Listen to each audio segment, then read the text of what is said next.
കാർട്ടിങ്ങിന് പോയാലോ എന്ന് നിഹാലിൻ്റെ ഒരു മെസ്സേജ് കണ്ടപ്പോൾ തന്നെ ഞാൻ പോവാം എന്ന് പറഞ്ഞു. കാരണം ഇത് ഞങ്ങൾ പ്ലാൻ ചെയ്തിട്ട് കുറച്ച് നാളായി. ഇന്നാകുമ്പോഴത്തേക്കും ടൈമും ഫണ്ടും എല്ലാം കൂടെ ഒത്തു വന്നൊരു ദിവസമായിരുന്നു. നേരെ സ്പീഡ് വേയിലേക്ക് പോയി. കയറി ചെല്ലുമ്പോൾ തന്നെ നമുക്കൊരു ഫോം വരും, എല്ലാം ഫില്ല് ചെയ്യണമെന്നൊക്കെ പറഞ്ഞിട്ട്. പിന്നീട് ഒരു 10 മിനിറ്റൊക്കെ വെയിറ്റ് ചെയ്തപ്പോഴത്തേക്കും അവിടുത്തെ ചേട്ടൻ വന്നിട്ട് കുറച്ച് ഇൻസ്ട്രക്ഷൻസ് ഒക്കെ തന്നു. നമ്മൾ കാർട്ട് ചെയ്യുമ്പോൾ ചെയ്യാനും ചെയ്യാൻ പാടില്ലാത്തതുമായിട്ടുള്ള കുറേ അധികം കാര്യങ്ങൾ ആ ഒരു ചേട്ടൻ പറഞ്ഞു. പിന്നീട് നേരെ ഹെൽമെറ്റൊക്കെ സെലക്ട് ചെയ്തിട്ട് ഞങ്ങൾ നേരെ ട്രാക്കിലേക്ക് പോകാനായിട്ട് പോവാണിപ്പോൾ. എല്ലാം സെറ്റായിട്ട് നേരെ ഇഷ്ടപ്പെട്ട ഏതെങ്കിലും ഒരു വണ്ടിയിൽ കയറിക്കോളാൻ ആ ചേട്ടൻ ഞങ്ങളുടെ അടുത്ത് പറഞ്ഞു. അങ്ങനെ എല്ലാവരും ഓരോരോ വണ്ടിയിലായിട്ട് കയറി തുടങ്ങി. ഞാനിത് ഫസ്റ്റ് ടൈമാണ് ചെയ്യുന്നത്, അതുകൊണ്ട് തന്നെ അതിൻ്റെ നല്ല എക്സൈറ്റ്മെൻറ്റ് എൻ്റെ മുഖത്ത് കാണാനും ഉണ്ട്. അങ്ങനെ ഇന്നാണ് കുറച്ച് ദിവസത്തെ പ്ലാനിങ്ങിനൊക്കെ ശേഷം ഞങ്ങൾ കാർട്ട് ചെയ്യാനായിട്ട് പോകുന്നത്. 10 ലാപ്പിന് 400 റുപ്പീസാണ്. അത് നമ്മൾ എത്ര സ്പീഡിൽ പോകുന്നോ അതിനനുസരിച്ചിരിക്കും ആ ഒരു 10 ലാപ്പ് കംപ്ലീറ്റ് ചെയ്യാനായിട്ട് വരുന്ന ടൈം.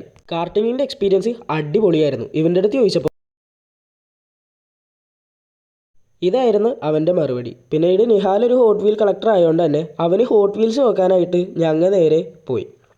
അങ്ങനെ കുറേ നേരം അവിടെ ഹോട്ട് വീൽസൊക്കെ തപ്പി കുറേ നേരം സംസാരിച്ച് നിന്ന് നേരെ തിരിച്ച് വീട്ടിലേക്ക് പോയി. അപ്പോൾ എന്നെ ഫോളോ ചെയ്താൽ അടുത്തൊരു നല്ല വീഡിയോയിൽ കാണാം.